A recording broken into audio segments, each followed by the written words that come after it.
خواستم دایی که کسی بگیم هم که خواستم نه دایی که اسکرار نه دایی که پولیسان نه دایی که حقا چی کسی من ندیدسته هم حقارت نخواستم هم آسیبکی خواستم هم بیس عدالت خواستم و هشته 6 روز هم ترونه بلا عدالت واقعی دایده نکنه هم حسنت دایی که کسی بگیم 19 Mayıs 2019'da yapacağımız meclis toplantısında o hırsız kayyumların suçlarını, halkın parasını nasıl çaldıklarını ve kimlerin çaldığını Van halkına tek tek açıklayacak, hukuk mücadelesi başlatacaktır.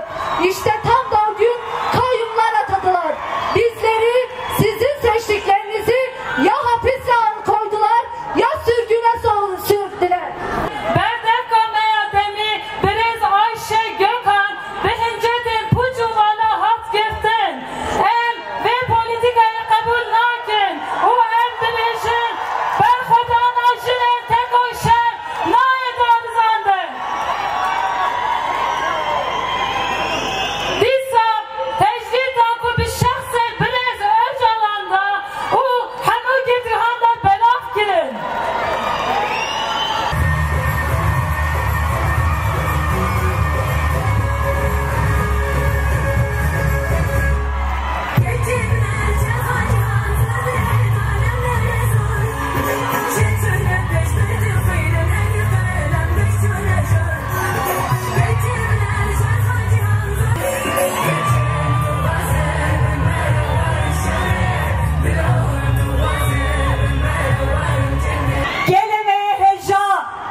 One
more,